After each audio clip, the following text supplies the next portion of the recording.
Acute bacterial skin and soft tissue infections, abbreviated SSTIs, are commonly encountered in the outpatient setting. Understanding the nuances of these infections will ensure appropriate therapy and antimicrobial management. Guidelines for the management of SSTIs were updated in 2014 to simplify the management algorithm for SSTI and also to account for increased prevalence of methicillin-resistant Staphylococcus aureus, abbreviated MRSA, as a causative agent of community-onset infections. In the management of SSTIs, the first critical decision node requires the clinician to identify an infection as non-purulent or purulent, as these descriptive clinical categories denote different likely etiologies and different therapeutic approaches. Necrotizing infections, cellulitis and erysipelas, a type of cellulitis that is characterized by the presence of a well-defined and often red border, are counted among the non-purulent SSTIs. The category of purulent SSTIs includes furuncles, carbuncles, and abscesses. Following the determination of purulent versus non-purulent, the clinician must categorize the infection as severe, moderate, or mild, with these designations dictating appropriate clinical therapy. Mild, non-purulent SSTIs, which are often encountered in the outpatient setting, can be treated with oral antibiotics. Beta-hemolytic streptococci account for the majority of infections and therefore dictate which agents can be used for empiric coverage. As a consequence, most outpatients with non-purulent cellulitis or erysipelas can be treated with an orally administered penicillin or cephalosporin, or, if penicillin allergic, clindamycin can be used as an alternative. While it is generally believed that trimethoprim sulfamethoxazole lacks activity against beta-hemolytic streptococci, recent evidence suggests that this may be incorrect. A clinical trial comparing clindamycin to trimethoprim sulfamethoxazole for the management of mild skin infections did not show any difference in cure rates between these two medications. The use of rifampin, either as a single agent or in combination, is not recommended. The recommended duration of therapy is 5 days, although discontinuation of therapy is ultimately dictated by the clinical response. Patients identified as having a moderate non-purulent SSTI may require intravenous antibiotics, and again, penicillins or cephalosporins provide excellent coverage. An infection is categorized as moderate in contrast to simple if the patient has a typical cellulitis accompanied by systemic signs of infection, which may include a temperature greater than 38 degrees Celsius, a heart rate greater than 90 beats per minute, a respiratory rate greater than 24 breaths per minute, and an abnormal white blood cell count, either elevated greater than 12,000 or depressed less than 400 cells per microliter. Recurrent episodes of cellulitis should prompt investigation for predisposing conditions in the affected area, including edema, obesity, eczema, venous insufficiency, and other co-infections, for example, tinea pedis. Prophylaxis may be considered for patients experiencing 3 to 4 episodes per year despite mitigation efforts. Any patient diagnosed with a severe non-purulent cellulitis requires emergent inpatient evaluation and management with surgical debridement to define the extent of infection and empiric antimicrobial therapy to stop the spread. In such cases, broad-spectrum empiric therapy is necessary, including anti-MRSA gram-positive coverage and anti-Pseudomonal gram-negative plus anaerobic coverage. Cultures should be sent from any surgical exploration to determine primary etiology, monomicrobial versus polymicrobial, which will ultimately dictate targeted therapy. The primary treatment for any level of purulent SSTI is incision and drainage. If lumps, bumps, or pus are present, the infection is most likely due to Staph aureus and, at least in the U.S., is most likely to be resistant to beta-lactams. The primary treatment of a cutaneous abscess is incision and drainage, with antibiotics often being unnecessary. Certain criteria merit the addition of antimicrobial therapy following IND, including severe or extensive disease, for example involving multiple sites of infection, signs and symptoms of systemic illness, impaired host defenses, extremes of age, lack of clinical improvement following incision and drainage. This may occur, for example, in abscesses in difficult-to-drain areas, for example, the face, hands, or genitalia. Patients with moderate disease may be managed with oral antibiotics following IND. Options for empiric coverage include trimethoprim sulfamethoxazole and doxycycline. These choices can be modified to match culture and sensitivity data from the IND specimen. Empiric options for severe infections include the parenteral agents vancomycin, daptomycin, linezolid, telavancin, and ceftaroline, among others. These options can be de-escalated to appropriate parenteral MSSA coverage if culture results allow. Cost may be an important consideration for your institution and should be considered on a case-by-case basis depending on individual pharmacy contracts. In general, older agents for which a generic is available are typically cheaper and may offer a comparable spectrum of coverage to other brand name agents. Immunocompromised patients with skin and soft tissue infections are almost always classified as severe, owing to their underlying immune defects. It should also be noted that these patients may have skin infections from unusual organisms, and the clinician should maintain a high level of suspicion for these, including fungi.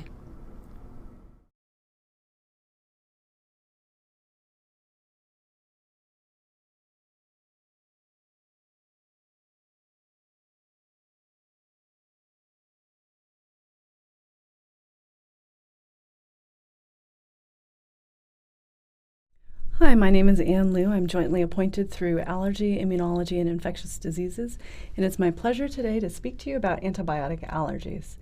Antibiotic allergies are a common reason for giving patients second or third-line antibiotics and for administration of antibiotics that are more expensive and unnecessarily broad in spectrum for the patient's infection. Being labeled with a penicillin allergy has been shown to be associated with longer hospitalizations and increased rates of serious drug-resistant infections, as well as delays in resolution of infection symptoms. The American Board of Internal Medicine has recommended against overuse of non-beta-lactam antibiotics in patients who carry a history of beta-lactam allergy without appropriate evaluation of that allergy. Evaluation of antibiotic allergies and drug allergies in general requires a detailed history.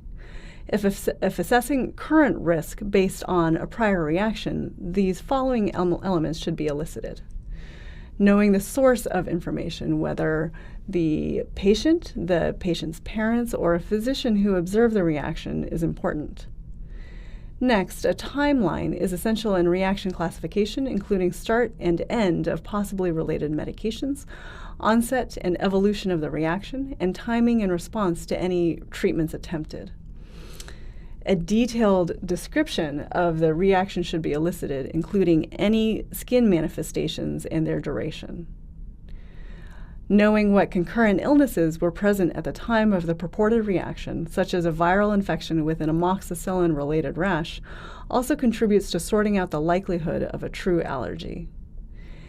Data from the time of a reaction and any provocation testing afterwards, including labs, histology, skin biopsies, skin testing, challenges, Test dosing and desensitization can also inform your assessment of whether the patient had a true immunologically mediated hypersensitivity reaction versus a side effect, intolerance, or other type of reaction. Eliciting whether the patient has had any subsequent accidental exposures can also be very helpful retrospective knowledge.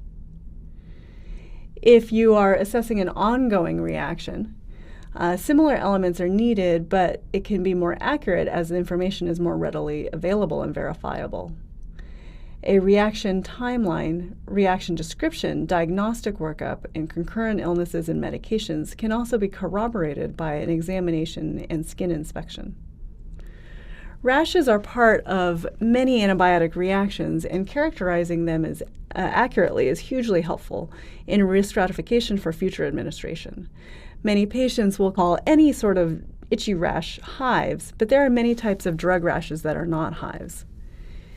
An immediate onset urticarial eruption with angioedema should be viewed differently from a mild maculopapular rash that gradually resolved without any medical attention, although both may be labeled in the chart as hives. To allergists, hives are urticaria, which implies a specific immunologic pathway distinct from a maculopapular rash, a bullous eruption such as Stevens-Johnson or a toxic epidermal necrolysis, serum sickness, fixed drug eruption, drug reaction with eosinophilia and systemic symptoms, and many, many others. An accurate classification has substantial implications for whether and how to re-challenge. A history of DRESS or TEN or SJS is a contraindication to re-challenge with the culprit drug. So why do we want to revisit histories of antibiotic allergies when there can be alternatives? As I mentioned earlier, one of the most pressing reasons is the poor efficacy of alternatives. For example, use of vancomycin for methicillin-susceptible Staph aureus when cefazolin and nafcillin are known to be more effective. Drug resistance can also limit the use of alternatives, both in treating a current infection and future infections. The exposure to a broader than necessary antibiotic may be reflected in future resistance patterns. Intolerances and drug-drug interactions may also limit use of alternatives, such as gastrointestinal side effects with macrolides. Alternatives may also be contraindicated. For example, we cannot use doxycycline for pregnancy-related syphilis. Penicillin must be used. Other factors such as bioavailability, route of administration, as well as cost should be taken into consideration. Although cost is not the first factor in antibiotic choice, it is one of the central concerns in antimicrobial stewardship. Diagnostic testing for antibiotic allergies can be employed for specific scenarios. Tryptase can be measured in the serum and should be drawn if anaphylaxis is suspected, but must be done in a specific time frame. It peaks about 1 hour after the onset of an immediate type hypersensitivity reaction and thereafter declines over several hours, so it's not helpful when checked further out from a reaction. Tryptase is released by mast cells along with other mediators that account for a lot of the symptoms around immediate hypersensitivity reactions, including itching, swelling, urticaria, bronchospasm, and hypotension. For retrospective evaluations, skin testing can be placed and interpreted by an allergist and can be done with several antibiotics, primarily when suspecting or trying to rule out an immediate type hypersensitivity. Recent anaphylaxis, antihistamines, and some other medications may produce false negatives. And negative skin testing must be followed by a confirmatory challenge, either oral or IV, to make any conclusions. Desensitization is a method of administering an antibiotic or any other medication to a patient who is thought to have a high likelihood or a known allergy, particularly an immediate type hypersensitivity. We recommend that a desensitization be done under the supervision of an allergist. The exact protocol depends on the nature of the prior reaction and the acuity of the patient. It is a temporary state that is maintained only as long as the drug is in the system. Redesensitization is required if doses are missed. Subsequent courses must be done by desensitization. And challenges, in contrast, are done in patients who have a low likelihood of a true allergy and are done to demonstrate the absence of an allergy. The protocol also depends on the reaction history and the acuity of the patient. This should be done with caution in specific circumstances. The decision to desensitize or challenge should be based on multiple elements, which may include skin testing. With regard to common antibiotic allergies, penicillin is one of the most common causes of antibiotic reactions, and about 10% of those patients will report a history of penicillin allergy. Of these, about 90% will actually be able to tolerate penicillin. Penicillin skin testing is well validated and is FDA approved and has a negative predictive value of around 95%. Because it is the metabolites of penicillin that elicit most reactions, skin testing is done with PrePen and PenG as major and minor determinants, respectively, which test for immediate type hypersensitivities. It is not used to detect delayed type reactions, side effects, and intolerances. In vitro penicillin IgE testing is available, but carries a low negative predictive value, so is inferior to skin testing. Aminopenicillins include amoxicillin and ampicillin. These can produce allergies in patients who are penicillin tolerant.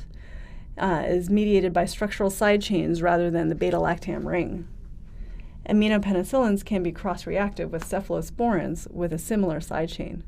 Most commonly, though, amoxicillin is associated with a high rate of delayed maculopapular rashes, usually in the setting of a concurrent viral infection. Cephalosporins are less likely to cause allergy than penicillins, and when they do cause an immediate type hypersensitivity, it is to the R group side chain. It is reasonable to avoid cephalosporins with similar R groups, but cephalosporins with unrelated side group structures can be given by graded challenge. Skin testing of cephalosporins is not standardized, but can be useful in certain specific settings. Many people have heard of cross-reactivity among beta-lactams, especially between penicillins and cephalosporins. In a patient with a history of penicillin reaction, the likelihood of being able to safely administer a cephalosporin depends on the type of penicillin reaction, results of the penicillin skin testing, and the cephalosporin generation. Sulfonamides rarely cause IgE-mediated reactions and much more commonly cause delayed maculopapular exanthems. Among sulfonamides, there is no specific cross-reactivity between antibiotics and non-antibiotics, such as furosemide. Sulfonamide skin testing should be reserved for select circumstances, and slow oral desensitization to Bactrim is a useful tool for sulfonamide-sensitive patients. Vancomycin most commonly produces red man syndrome caused by nonspecific mast cell activation with histamine release and symptomatically mimics a hypersensitivity reaction. True IgE-mediated hypersensitivity to vancomycin is rare but does happen, so desensitization can be done if necessary. Usually, pre-medication with antihistamines, holding opiates, and reducing the infusion rate to 30 to 50% are sufficient to overcome red man syndrome. Allergy evaluations to delabel antibiotic allergies are a powerful tool for antimicrobial stewardship programs. A number of studies have demonstrated substantial cost savings and increased use of optimal antibiotics from antibiotic allergy evaluations, primarily in patients with a history of penicillin allergy, as well as other beneficial outcomes. Some institutions have decision pathways that empower the treating physician to determine whether to do graded challenge or to consult allergy with positive outcomes. Partnering with allergists trained in these evaluations can remove a lot of the mystery that surrounds antibiotic allergies. I hope this has been helpful, and thank you for your attention.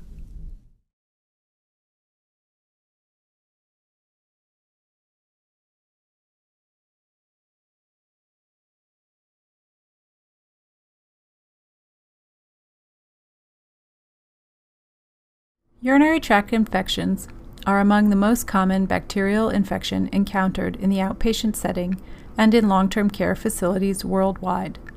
Given this prevalence, optimization of antibiotics for urinary tract infections is a common target for antimicrobial stewardship programs.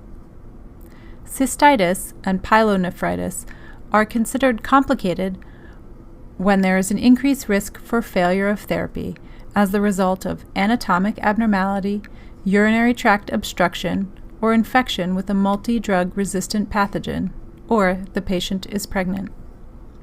Most urinary tract infections in men are considered complicated due to limited penetration of many antimicrobials into prostatic tissue. 1/2 or more of women will develop a urinary tract infection during their lifetime. Given the availability of guidelines, this discussion only deals with uncomplicated infections in women. We discuss catheter-associated urinary tract infections and asymptomatic bacteriuria in our companion course. Urine culture is unnecessary for diagnosis of uncomplicated cystitis in women with compatible symptoms. Greater than 90% of patients who have dysuria and frequency and abnormal urinalysis in the absence of vaginal discharge or irritation have a urinary tract infection. If there are, however, reasons to suspect infection with an antibiotic-resistant uropathogen, such as recent antibiotic exposure, most commonly considered exposure in the preceding 3 months, or international travel that may have exposed the patient to drug-resistant organisms like ESBL producing Enterobacteriaceae, obtaining a urine culture should be considered. Urine cultures should also be obtained in patients with suspected acute pyelonephritis. Follow-up urine cultures for test of cure are not indicated in patients with either acute cystitis or pyelonephritis whose symptoms resolve with antibiotic therapy. As many as 95% of cases of uncomplicated cystitis and pyelonephritis are caused by E. coli, with most of the rest due to other Enterobacteriaceae or, predominantly in sexually active young women, Staphylococcus saprophyticus.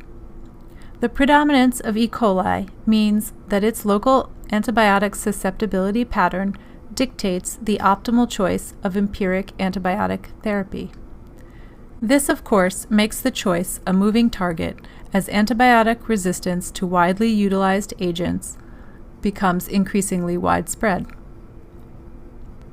In the patient with uncomplicated cystitis, the Infectious Disease Society of America guideline recommends empiric therapy with either nitrofurantoin for 5 days, trimethoprim sulfamethoxazole for 3 days, a single dose of fosfomycin, or pivmecillin, which is not available in the U.S., for 5 days.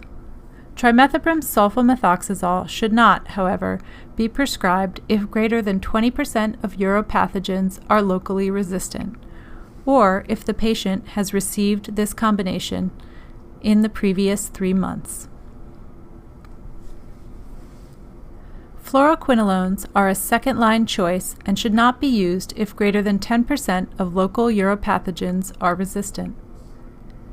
Beta-lactam antibiotics, other than methicillin, have a higher rate of failure, and their use dictates closer follow-up. The choice among the recommended antibiotics should be based on local susceptibility data, host factors such as allergies, and cost. Ciprofloxacin, administered orally for 7 days with or without an initial intravenous dose, ceftriaxone, or an aminoglycoside, may be used in empiric therapy of uncomplicated acute pyelonephritis in the outpatient setting. One of the latter two should be used in lieu of ciprofloxacin if greater than 10% of local uropathogens are fluoroquinolone resistant. If the implicated pathogen is known to be susceptible, orally administered trimethoprim sulfamethoxazole may be administered for 7 days with or without an initial intravenous dose of ceftriaxone or an aminoglycoside. Therapy with a beta-lactam is inferior to the other choices and, if used, should probably be administered for 10 to 14 days. Patients may have bacteriuria in the absence of symptoms. With the exception of pregnancy and perhaps a few other circumstances, asymptomatic patients should not be screened for the presence of bacteriuria, and, if detected, they should not receive antibiotic therapy. This is true regardless of the presence or absence of pyuria. Not only is antibiotic therapy in such instances not warranted, recent evidence suggests it may actually be contraindicated. In a study of a large number of asymptomatic young women with recurrent urinary tract infections randomized to receive placebo or antibiotic therapy because of the presence of bacteriuria, the relative risk of recurrence of symptomatic infection was greater than threefold higher in the antibiotic recipients. Likewise, asymptomatic candidiuria should not be treated routinely with antifungal agents. The IDSA candidiasis guidelines suggest that antifungals should only be considered for patients with asymptomatic candidiuria with a high risk of disseminated infection, such as in neutropenic patients, infants weighing less than 1,500 grams, or those undergoing imminent urological manipulation. Of note, this strong recommendation is based on low-level evidence. For those interested in more information on this topic, we discuss catheter-associated urinary tract infections, asymptomatic bacteriuria, and mimics of UTIs in our companion course, available online.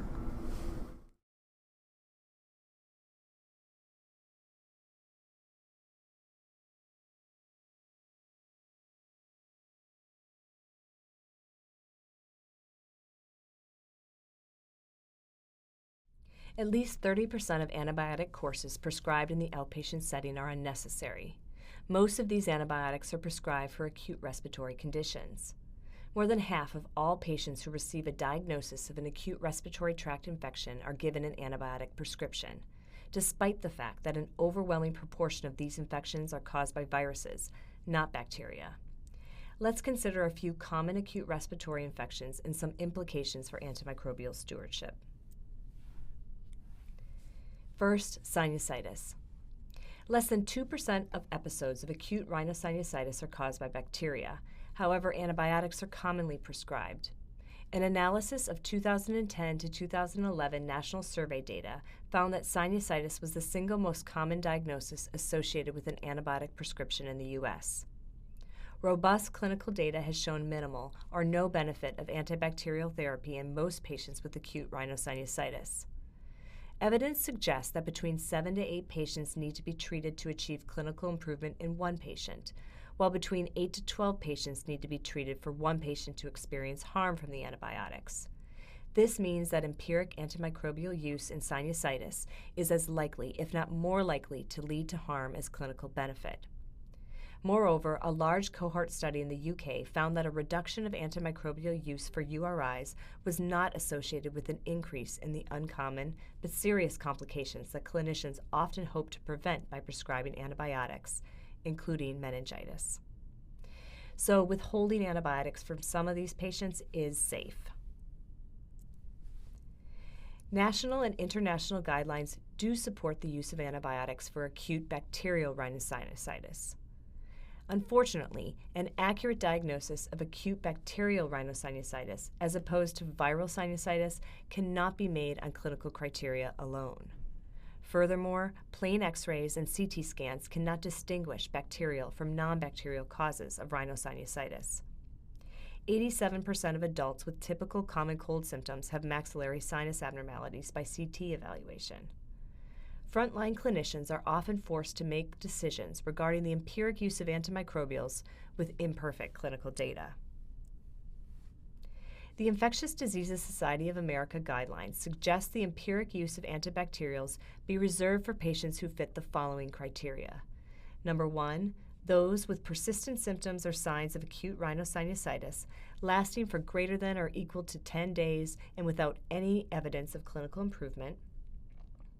Number 2, those with the onset of severe symptoms or signs, including high fever, purulent nasal drainage, or facial pain, lasting for at least 3 to 4 consecutive days at the beginning of the illness.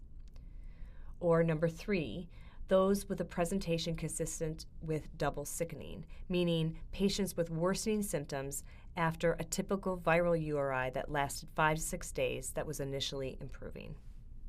Some guidelines, including those from the American Academy of Otolaryngology Head and Neck Surgery, suggest that either empiric antimicrobial use or watchful waiting for patients with clinical symptoms suggestive of acute bacterial rhinosinusitis. Canadian and European guidelines also include watchful waiting as an option, especially for those with non-severe symptoms. Experts encourage the use of shared decision-making with patients in these scenarios. For more information regarding shared decision-making, please see the references at the end of this segment. If empiric antibiotics are indicated, high-dose amoxicillin clavulinate is the recommended first choice. Despite this, data suggests that clinicians more commonly prescribe non-first-line agents, of which macrolides are used most frequently. The high frequency of resistance among strep pneumoniae precludes the empiric use of macrolides, trimethoprim sulfamethoxazole, or oral cephalosporins. Doxycycline may be an effective alternative for adult patients. Respiratory fluoroquinolones should not be routinely used for acute rhinosinusitis in concordance with the 2016 FDA advisory. Routine antibiotic coverage for methicillin-resistant Staphylococcus aureus is not recommended. Although the optimal duration of therapy for acute bacterial sinusitis is unknown, guidelines recommend a total of 5 to 7 days of antibacterials. Adjunctive therapy with nasal saline irrigation and intranasal corticosteroid administration, especially in patients with allergic rhinitis, is also recommended. Data suggests that these measures provide greater symptomatic benefit than antibacterials, even in bacterial sinusitis. Decongestants and antihistamines are not recommended. Let's briefly review two other common upper respiratory tract infections, pharyngitis and bronchitis. The majority of patients with sore throats have viral infections. However, an estimated 5 to 15% of cases are due to group A strep pharyngitis, the only cause of bacterial pharyngitis for which antibiotic therapy is recommended. Despite this, up to 60% of adult patients with sore throat are prescribed antibiotics. The stewardship principles that apply to pharyngitis are as follows. Number 1, only patients with features suggestive of group A strep pharyngitis, such as persistent fevers, anterior cervical adenitis, and tonsillopharyngeal exudate should undergo rapid antigen testing.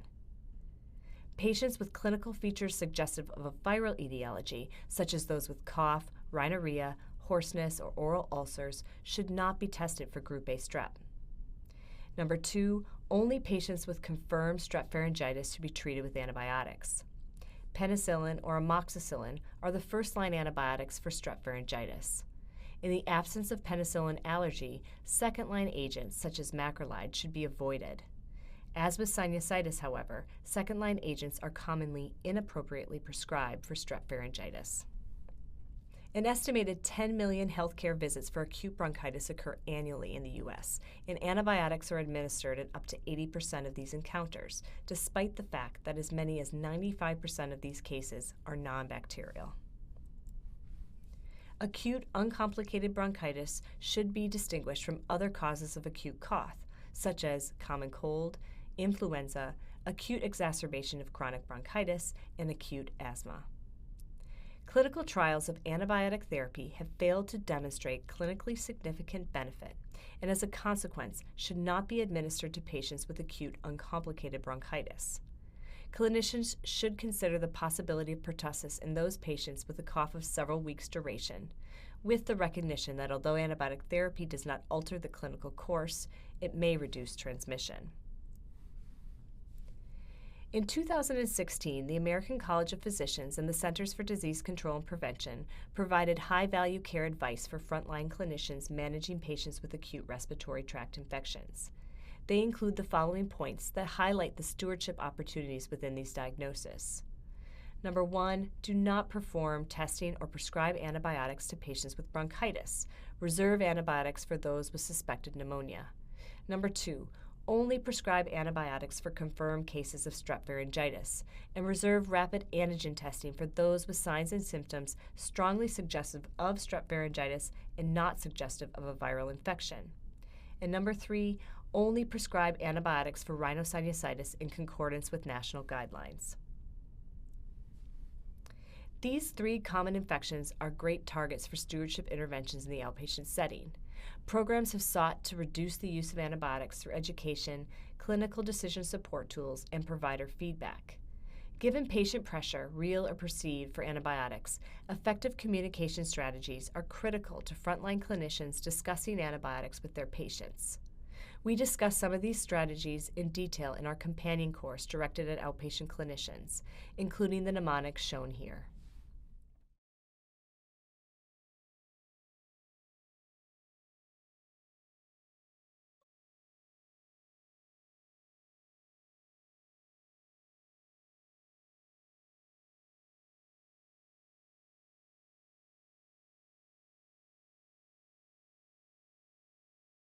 Community-acquired pneumonia, or CAP, is a common and potentially serious illness.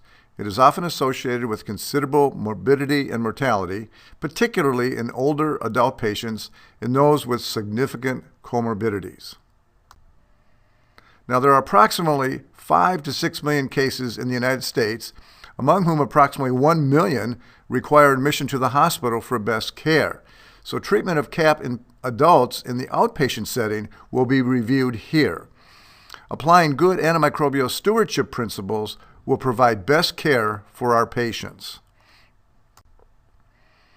The diagnosis of CAP should be established before empiric therapy is started. The presence of an infiltrate on plain chest x-ray is considered the gold standard for diagnosing pneumonia when clinical, and in some cases microbiologic features are supportive. A chest x-ray should be obtained in patients with suspected pneumonia when possible, since clinical manifestations alone are not reliably predictive of pneumonia versus acute bronchitis, which is overwhelmingly due to viral causes for which antibacterial agents are not warranted. Determination of whether a patient with CAP can be safely treated as an outpatient or requires hospitalization is essential before considering further diagnostic testing and selection of an antibiotic regimen. Severity of illness is the most critical factor in making this determination, but other factors should also be taken into account, and these include ability to maintain oral intake, likelihood of compliance, and patient functional status, as well as oxygenation status. Prediction rules have been developed to assist in the decision of site of care for CAP. The two most commonly used prediction rules are the Pneumonia Severity Index, or PSI, and CURB 65. The PSI is better studied and validated, but requires a more complicated assessment and assesses up to 19 variables. The CURB 65 uses 5 prognostic variables, so is simpler to assess and therefore preferred by many in ambulatory practice. Now, the variables for CURB 65 are as follows. C is confusion associated with pneumonia. U is urea, or a history of renal disorder, or a BUN greater than 20 milligrams per percent. R is respiratory rate greater than 30. And B is blood pressure, which is systolic less than 90 or diastolic less than 60, and then age greater than or equal to 65 years. It's suggested that patients with a CURB 65 score of 0 to 1 are at low risk and can likely be treated as outpatients, and those with a score of 2 or greater should be admitted to the hospital. Empiric treatment regimens for outpatients with CAP are based upon the presence of comorbid conditions and the prevalence of risk factors for drug-resistant Streptococcus pneumoniae. For patients who are healthy without recent antibiotic use, antibiotic selection depends upon the local prevalence of macrolide resistance among Streptococcus pneumoniae isolates. Now, the overall prevalence of macrolide-resistant pneumococcus, both high and low level, in the U.S. now exceeds 40%. Therefore, I recommend that a macrolide not be used as empiric monotherapy. I believe doxycycline remains an effective monotherapy regimen if the rate of resistant pneumococcus is less than 25% in one's community. Now, the risk of resistant pathogens is higher in patients who have had major comorbidities or recent antibiotic use. For such patients, combination therapy with a beta-lactam plus a macrolide or a respiratory fluoroquinolone is recommended. However, the greater convenience of fluoroquinolone monotherapy must be balanced against the severity of adverse effects, including the risk for C. difficile infection and the risk of selection for resistance in colonizing organisms, which are generally thought to be greater with the fluoroquinolones. As far as duration, most ambulatory patients with CAP should be treated for 5 days. Several recent studies have demonstrated similar outcomes with less than 7 days versus greater than 7 days of antimicrobial therapy. Reducing to the appropriate duration of antimicrobial therapy is good antimicrobial stewardship. Patients should be afebrile for 48 hours and clinically stable before therapy is discontinued. Most patients with CAP begin to improve soon after the initiation of appropriate antimicrobial therapy, as evidenced by resolution of symptoms, physical findings, and laboratory signs of active infection. However, some symptoms often persist as the patient convalesces, and at least one symptom, such as cough, fever, or dyspnea, is still present at 28 days in many patients. All patients with community-acquired pneumonia should be appropriately vaccinated for influenza and pneumococcal infection, and screening for influenza vaccination status is warranted during the influenza season, such as from October through March in the Northern Hemisphere, in all patients. In addition, smoking cessation should be a goal for patients with CAP who smoke.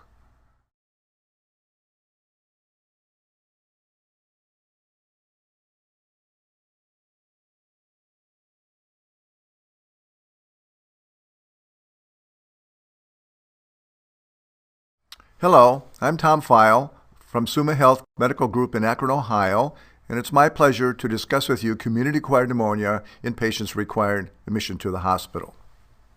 Now, we generally consider the approach to management for patients requiring admission to the hospital based on general ward versus ICU. The most common need for ICU admission is the presence of severe sepsis or need for mechanical ventilation. Now, with respect to patients who are admitted to the ward, the most frequent pathogens are Streptococcus pneumoniae, Mycoplasma pneumoniae, Haemophilus influenzae, Chlamydophila pneumoniae, and Legionella and respiratory viruses.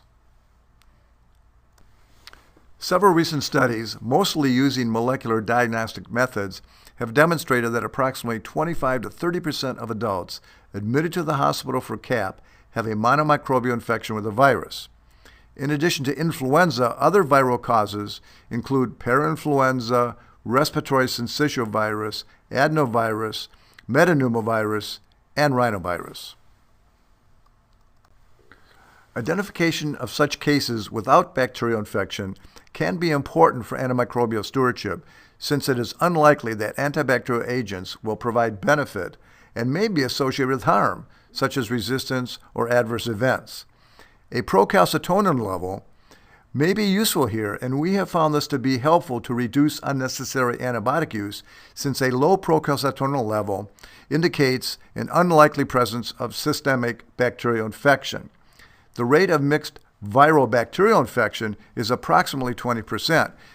Such mixed infections have been found to be associated with more severe CAP and longer hospitalization than CAP caused by bacteria alone. For patients with CAP who require admission to an ICU, Streptococcus pneumoniae is the most common bacterial cause, but Legionella, gram-negative bacilli, Staphylococcus aureus, and influenza are also important. Community-associated MRSA typically produces a necrotizing pneumonia with high morbidity and mortality.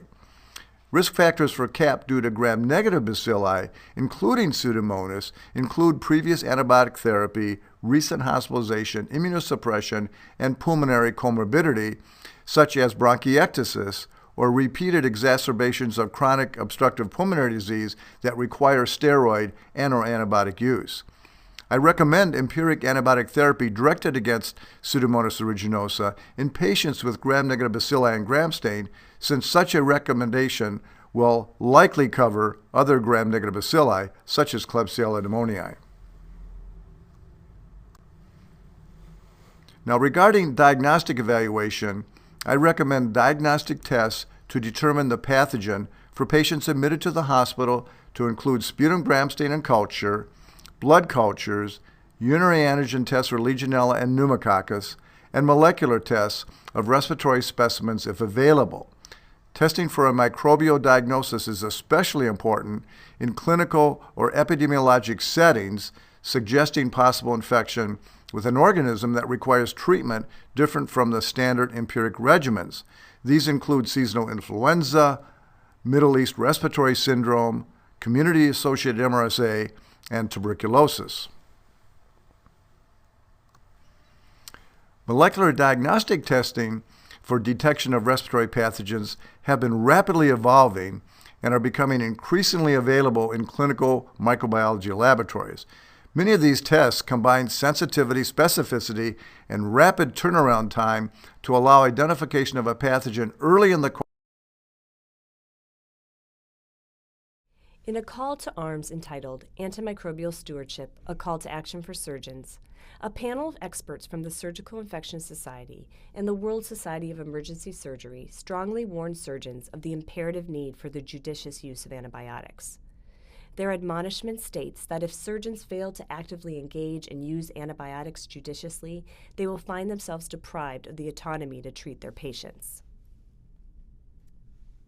An important example of the consequences of continued antimicrobial misuse and increasing antimicrobial resistance is that of surgical site infections.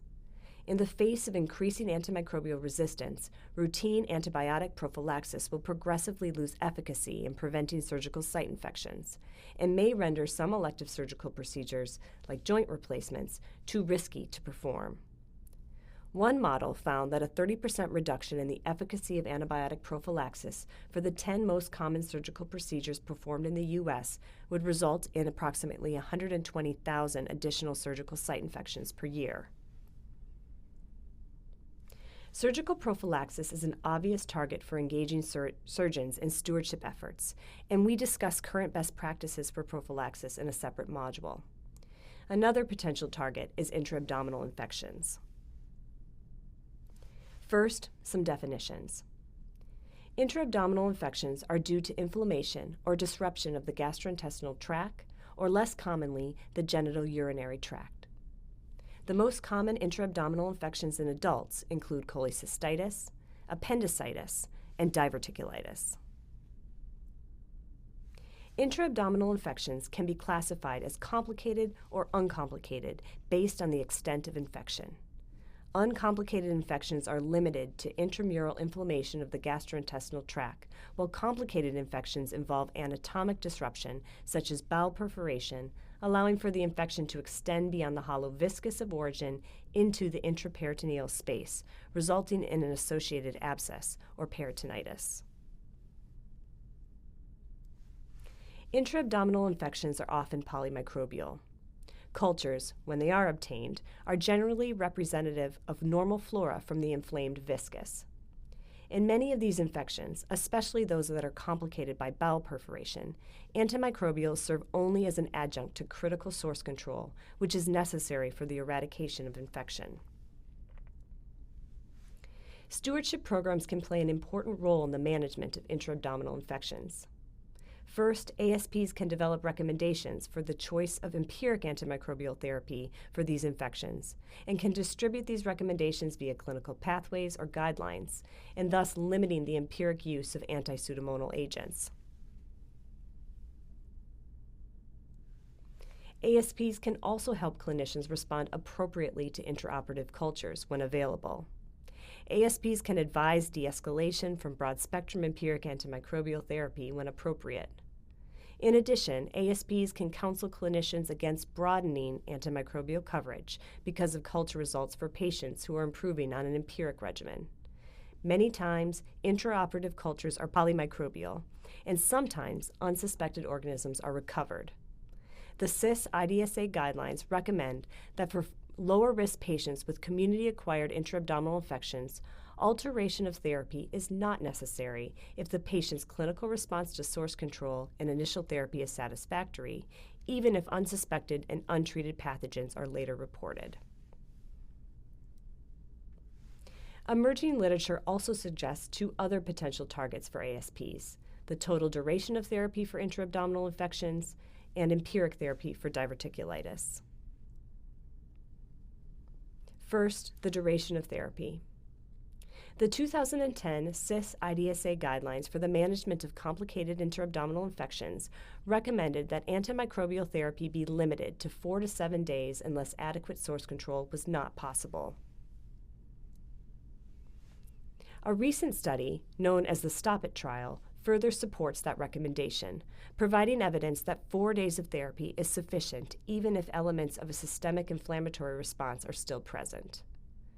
In this multi-center study, 518 adult patients with complicated intra-abdominal infections and adequate source control were randomized to either the control arm, who received antibiotics for 2 days after the resolution of fever, leukocytosis, and ileus with a maximum of a 10-day course of therapy, or to the experimental arm, who received a fixed course of 4 plus or minus 1 days of antibiotics.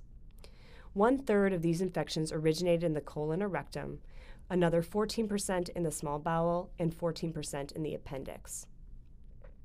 Source control was achieved by means of percutaneous drainage in 33% of the patients, surgical resection in 26% of the patients, and surgical drainage alone in 21%. The median duration of antibiotics was 4 days in the experimental arm versus 8 days in the control arm. The primary outcome was a composite of surgical site infection, recurrent intra-abdominal infection, or death within 30 days of the source control procedure. The authors reported similar rates of complications in both groups. Approximately 20% of patients in each group developed complications after treatment. Although the rates were similar, the time to diagnosis of a surgical site infection or recurrent intra-abdominal infection was shorter in the experimental arm, or short course therapy arm. It has been postulated that prolonged antimicrobials suppress the inflammatory response in the long course arm, leading to delayed recognition of relapse, which could lead to increased cost of care, including possible increased length of hospital stay and complications as a result of repeat antibiotic exposure. 2 post-hoc analyses compared outcomes of high-risk patients treated with short course versus long course therapy. In one, the authors found similar complication rates in patients who presented with sepsis. In a second, the authors reported similar complication rates in patients with diabetes, obesity, or increased severity of illness. This study supports limiting the duration of therapy after source control for patients with complicated intra-abdominal infections and can be incorporated into local guidelines or pathways, as well as ASP's routine audit and feedback. Another potential target is the management of uncomplicated diverticulitis. Diverticulitis is the inflammation of a diverticulum, or sac-like protrusion of the colonic wall. Until recently, broad-spectrum empiric antimicrobial use was universally recommended for the management of all cases of diverticulitis. However, the 2015 American Gastroenterological Association's guidelines on the management of acute diverticulitis suggested that clinicians individualize their approach to patients with mild disease. The AGA suggested that antibiotics should be used selectively rather than routinely in patients with acute uncomplicated diverticulitis. They did caution that this recommendation was founded on a weak evidence base of 2 systematic reviews and 2 clinical trials.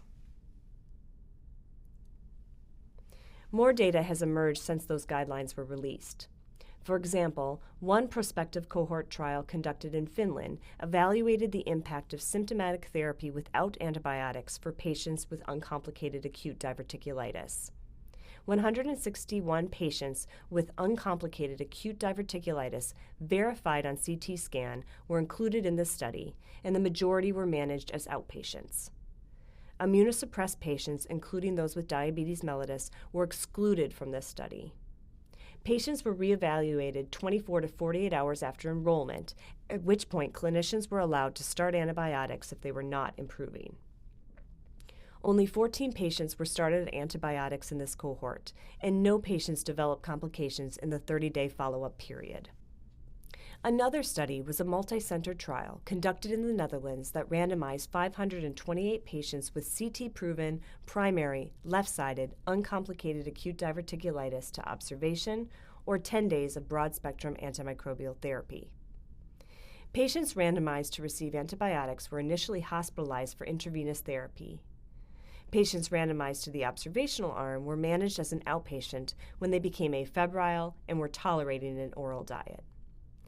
The authors found no significant difference in the median time to recovery, the primary outcome of the study, or in complication rates between the 2 groups. Patients in the observational group had a significantly shorter length of hospital stay of 2 versus 3 days. Thus, these 2 studies add to the growing body of evidence suggesting that antibiotic therapy for CT-confirmed uncomplicated diverticulitis does not produce better outcomes than conservative medical management alone. Although the management of intra-abdominal infections can be challenging, emerging data suggests that ASPs could play an important role in working with surgeons and other stakeholders to optimize antimicrobial use for these infections. One way is to use the guideline recommendations and clinical evidence reviewed in this module to inform institutional guidelines. Programs should stay on alert for more developments that are sure to come in the field of intra-abdominal infections.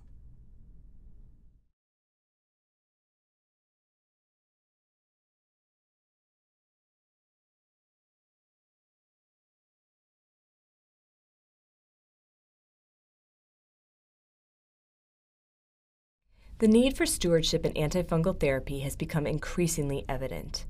Antifungal overuse in hospitals is primarily driven by empiric therapy. Invasive fungal diseases are challenging to frontline clinicians because they are difficult to diagnose, and delays in therapy are associated with increased morbidity and mortality. However, widespread empiric therapy is costly, may expose patients to unnecessary drug toxicity, and exert selective pressure, leading to the emergence of resistance. In addition, misdiagnoses of true fungal infections, in which definitive antifungal therapy is indicated, may contribute to the inappropriate use of antibacterials and also contribute to the emergence of drug-resistant bacteria. The increasing prevalence of invasive fungal infections is associated with advances in modern medicine, including the use of invasive devices and immunosuppression. Candidemia ranks among the most common causes of healthcare-associated bloodstream infections in the United States, especially in intensive care units.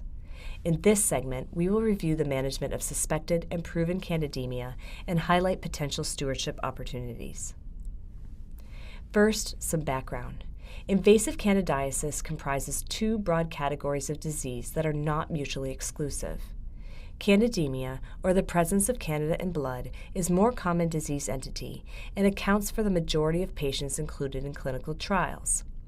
Deep-seated candidiasis arises from either hematogenous dissemination or direct inoculation of a sterile site, such as the peritoneal cavity after bowel perforation.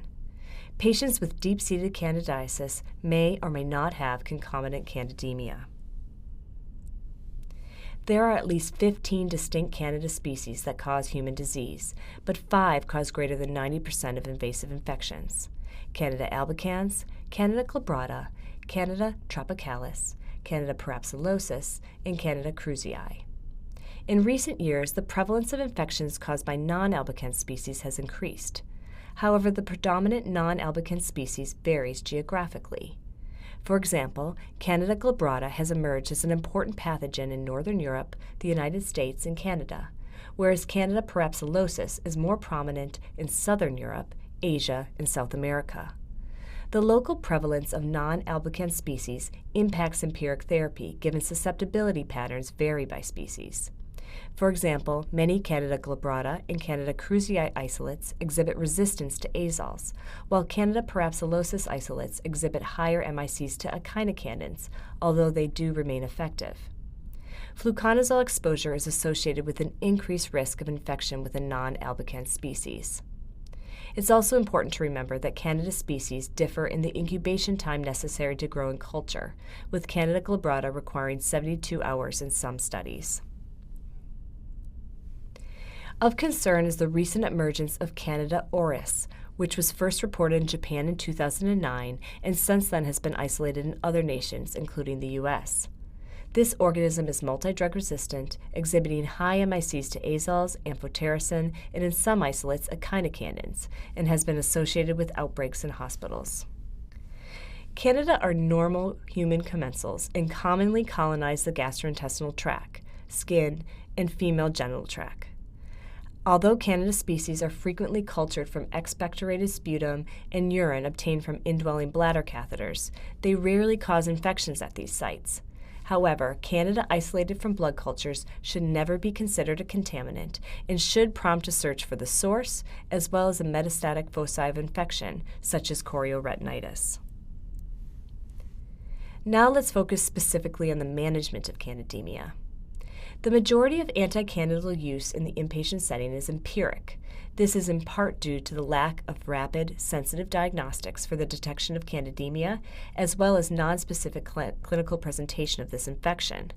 Patients with candidemia may present with a spectrum of disease ranging from fever alone to severe sepsis, indistinguishable from gram-negative bacterial sepsis and complicated by multi-organ failure. A number of factors increase a patient's risk of developing candidemia, including some commonly seen in ICU patients: the receipt of broad-spectrum antibiotics, the presence of central catheters, particularly those used for total parenteral nutrition, and a prolonged length of stay. Other risk factors include abdominal surgery, especially in those with an anastomotic leak or those who required repeated abdominal surgeries, acute necrotizing pancreatitis, cancer, immunosuppression associated with organ transplantation, chemotherapy, or steroid use. Neonates, particularly those born prematurely or with low birth weight, are also at increased risk of candidemia. Despite the fact that all of these risk factors have been noted, prediction models have only been modestly beneficial at identifying patients with candidemia. The gold standard for the diagnosis of candidemia is positive blood cultures. Historical autopsy studies found that antemortem blood cultures were only positive in half of the patients with proven invasive candidiasis. However, some suggest that the sensitivity of blood cultures for candidemia may be underestimated in these studies due to the inclusions of patients that likely had invasive candidiasis without active candidemia. Nevertheless, new diagnostics are needed to complement cultures in detecting patients with candidemia. A full discussion of the assays available and in development to detect candidemia is beyond the scope of this segment. However, several of these assays, including beta-D-glucan, have high negative predictive values and could provide stewardship programs with the opportunity to coordinate with the clinical laboratory on anti-candidal de-escalation projects. New rapid diagnostics, such as Vericor Candida Real-Time PCR Panel and the T2 Candida Panel, show promise, but their clinical usefulness will depend on whether their negative predictive values are demonstrated in large clinical studies to allow avoidance or early discontinuation of empiric therapy. Early initiation of therapy and source control are key steps in managing candidemia. A critical element of source control is the early removal of central venous catheters, which is recommended for all non-neutropenic patients with candidemia. For neutropenic patients, the guidelines recommend that decisions regarding the removal of lines be made on a case-by-case basis, given alternative sources of infection are common. The 2016 Infectious Disease Society of America guidelines recommend echinocandins for the initial empiric treatment of candidemia in both neutropenic and non-neutropenic patients. This recommendation is based in part due to the emergence of azole-resistant candidal infections. For non-neutropenic patients, fluconazole is an acceptable alternative to echinocandins as initial empiric therapy for patients who are not critically ill and who are considered unlikely to be infected with a fluconazole-resistant Candida species, based upon local epidemiology and/or no previous exposure to azoles. For neutropenic patients, the guidelines recommend liposomal formulations of amphotericin as second-line alternatives, given the use of azoles as prophylaxis in this population. It's important to remember that echinocandins do not achieve therapeutic levels in the CSF, vitreous fluid, and urine. Although the guidelines recommend starting echinocandins, they encourage the transition to fluconazole or voriconazole for patients who are clinically stable, have cleared candidemia, and are infected by isolates susceptible to one of these agents. Both fluconazole and voriconazole are available in oral formulation, and this transition obviates the need for continued intravenous administration of antifungals. This provides stewardship programs the opportunity to identify cases based upon microbiologic data and intervene to avoid the unnecessary use of central venous catheters and to potentially reduce hospital length of stay. The recommended total duration of therapy for candidemia without metastatic complications is 14 days after documented clearance of candidemia and resolution of symptoms.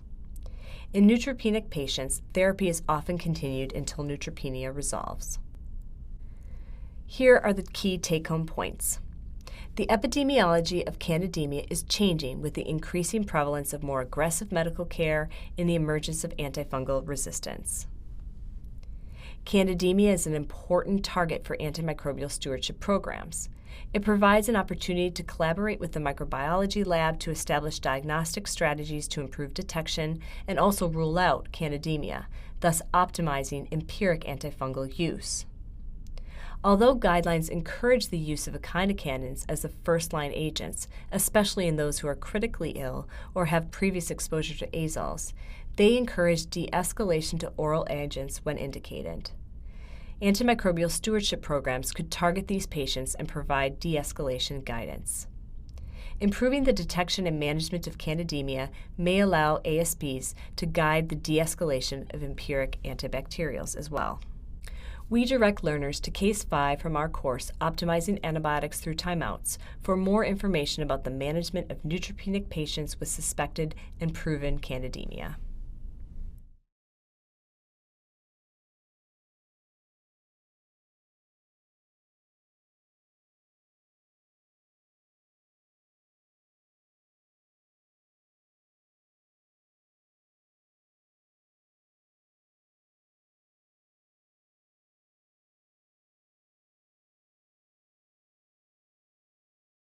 Surgical site infections, abbreviated SSIs, are common complications of surgical procedures and account for one of the most common causes of healthcare-associated infections.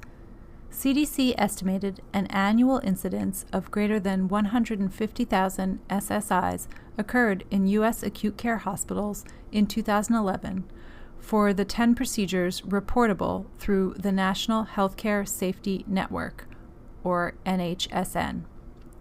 Although considerable improvement in rates has been made over the last few years, SSIs are still associated with an increase in hospital length of stay and readmission rates.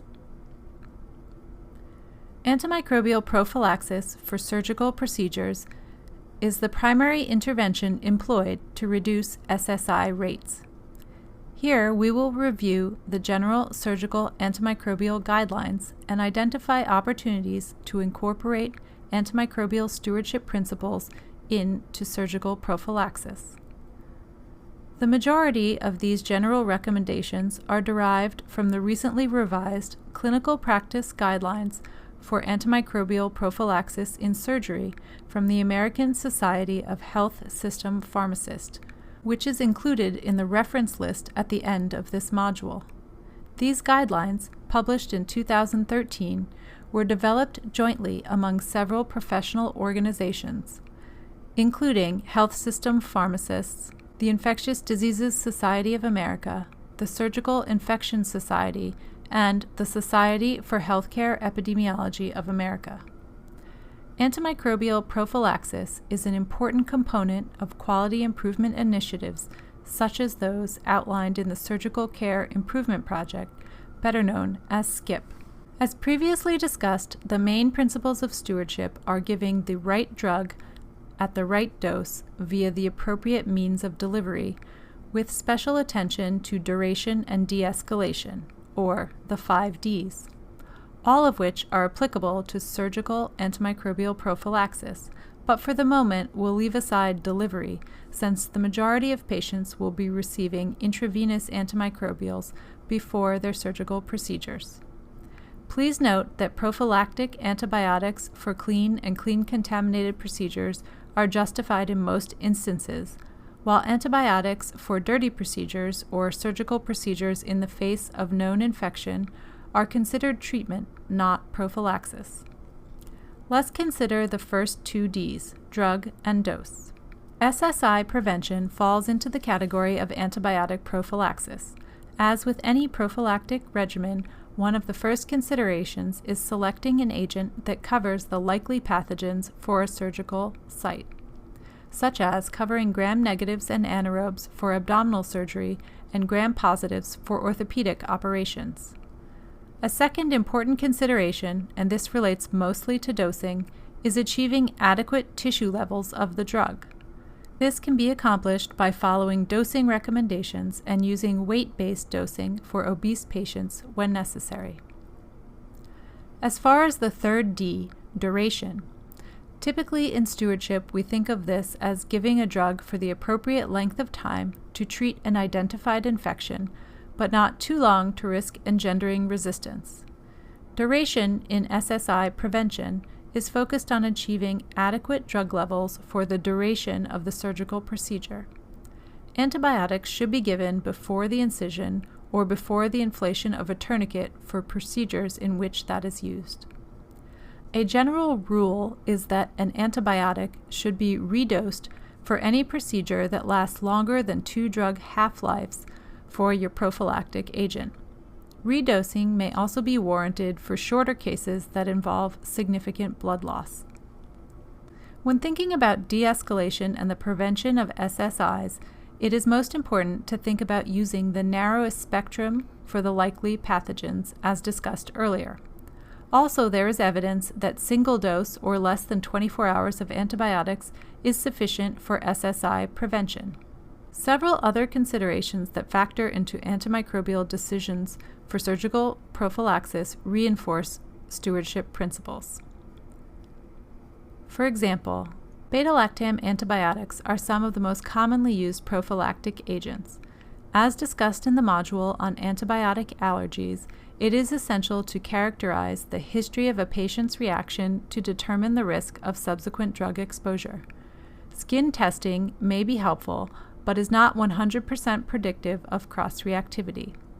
For elective surgical procedures, the risk of an antibiotic allergy could be assessed in the pre-surgical evaluation.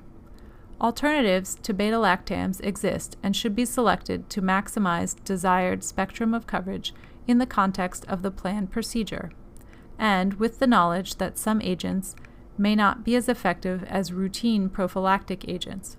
Local antibiogram data may be referenced to minimize unnecessarily broad coverage. Another consideration is to limit additional coverage. A single agent is often sufficient for prophylaxis. In cases where a patient may have an ongoing infection unrelated to the planned surgical procedure, it's best to postpone the surgery until the other site of infection is resolved. If a time delay is not possible, then the selected prophylactic regimen should include coverage for the ongoing infection.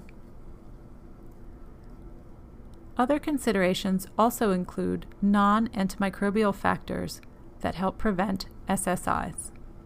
Antibiotics are only one method of preventing SSIs.